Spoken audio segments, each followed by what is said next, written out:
इमरान खान अरकान पार्लियामेंट की अक्सरियत का एतमाद खो चुके हैं और आईनी तौर पर 3 अप्रैल 2022 को वोट के जरिए वजारत उज़्मा के ओहदे से बर्खास्त हो जाएंगे। दरहकीकत अगर वो कौमी असम्बली के स्पीकर या सदर पाकिस्तान के जरिए अपनी सियासी ज़िंदगी के दौरानियों को चालबाजी से थोड़ा सा तूल देने के लिए गलत तरीक़ाकार अपनाते हैं, तब भी वो ज़्यादा देर नहीं निकाल पाएंगे।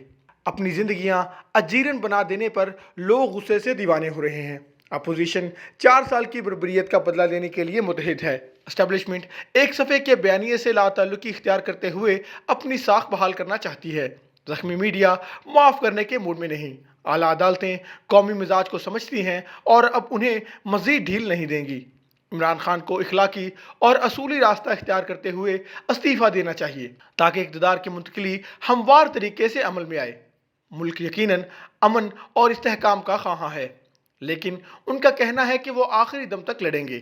आखिरी कोशिश के तौर पर उन्होंने एक ख़त लहराया है। ये ख़त वाशिंगटन में पाकिस्तान के सबकदोश होने वाले सफ़ीर असद खान की तरफ से पाकिस्तान के दफ्तर खारजा को लिखा गया। इसमें इल्ज़ाम लगाया गया है कि अमरीका तहरीक इंसाफ की हुकूमत को हटाने की साजिश कर रहा है। इस वक्त ख़त के इंकशाफ का मकसद पाकिस्तानियों, अरकान पार्लियामेंट और इस्टेब्लिशमेंट को अपने साथ खड़ा होने और इस साजिश का मुकाबला करने पर आमादा करना है। इमरान खान का हस्ब मामूल इल्ज़ाम है कि अपोजिशन ने मुबैना तौर पर पाकिस्तान को बेच दिया है। ख़त पर इमरान खान का मौक़िफ़ जानबूझकर मुबहिम और गैर वाज़ेह रहा है।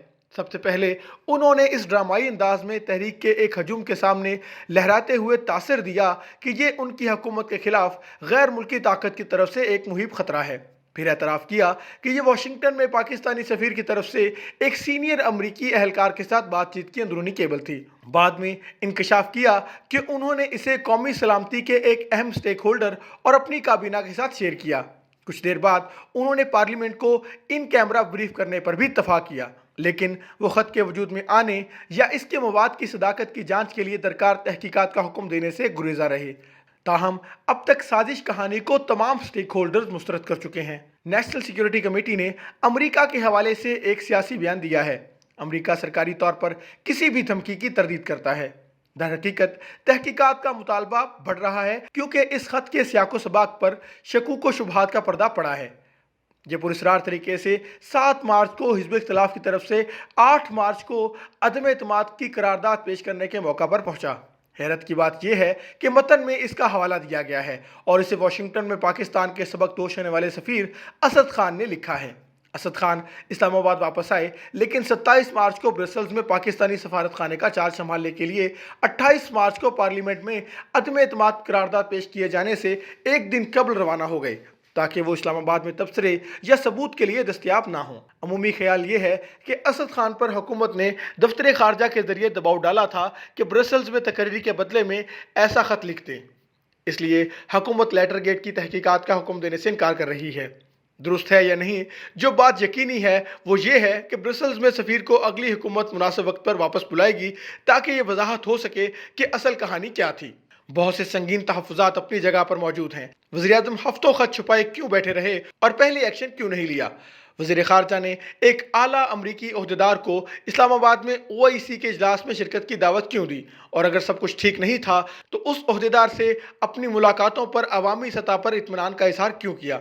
वज़ीर-ए-आज़म अपनी कहानी को खुफिया रखने की ज़रूरत के बारे में बयान क्यों बदलते रहे? इसे कौमी सलामती इस्टेब्लिशमेंट और पार्लियामेंट के साथ शेयर क्यों नहीं किया अगर वाकई खतरा इतना संगीन था? 2 सफारतकारों के दरमियान किसी भी मामूल के पैगामात के तबादले को पाकिस्तान के वजूद के लिए ख़तरा बनाकर क्यों पेश किया गया कि यह महज एक पाकिस्तानी अहलकार के तासुरात की अक्कासी करता है? बुनियादी अमरीकी मफादात के खिलाफ इमरान खान के किस सख्त फैसले ने सदर जो बाइडन को पाकिस्तान में हुकूमत की तब्दीली पर उकसाने की मुखालफत की है? दरअसल इमरान खान की मायूसकुन हमाकतों ने पाकिस्तान को एक खौफनाक सफारती दलदल में उतार दिया है। मगरबी ताकतों, ख़ास तौर पर अमरीका और इसके मशरिक़ वस्ता के इत्तेहादियों के साथ ताल्लुकात बहुत निचली सतह पर हैं और ये वो ममालिक हैं जिनके साथ हम बुनियादी तौर पर अशिया और ख़िदमात की तजारत करते हैं और जिनकी इमदाद और कर्ज़ों की हमें ज़रूरत रहती है। इन ताकतों की जानब से लाइफ लाइन सपोर्ट पर मैशत के साथ इमरान खान की विरासत अगली हुकूमत के लिए तबाहकुन साबित होगी। गोया इमरान खान ने जानबूझकर अगली हुकूमत के लिए टाइम बम नस्ब कर दिया है ताकि इसे बड़े ख़तरे से दोचार किया जा सके। अब इमरान खान ने इसी अपोजिशन से आखिरी लम्हे का NRO मांग लिया है जिसे वो हकीर समझते थे। वो चाहते हैं कि अगस्त में आम इंतखाबात के ऐलान के बदले अपोजिशन अदम एतमाद वापस ले। ये डील एस्टेब्लिशमेंट के जरिए हिज़्ब इख्तिलाफ के आला सतही कायदीन तक पहुंचाई गई और जैसा कि तवक्को थी इसे यकसर मुस्तरद कर दिया गया।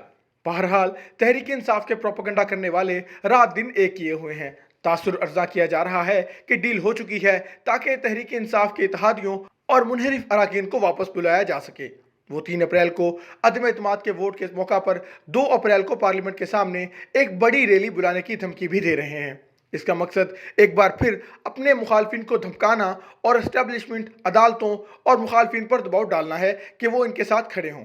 दरियासना उनका सोशल मीडिया डिपार्टमेंट GHQ पर साबिक फौजियों की जानिब से इमरान खान की हमायत के बयानात की बमबारी में मसरूफ़ है।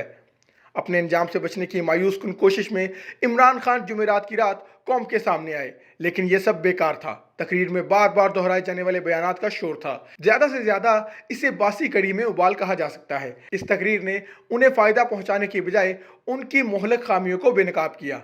आखिर में वो एक नाराज़, मायूस, फरेब में मुब्तला आदमी दिखाई दिए जो जानता है कि अंजाम करीब है लेकिन हकीकत से इनकार करने की कोशिश में है।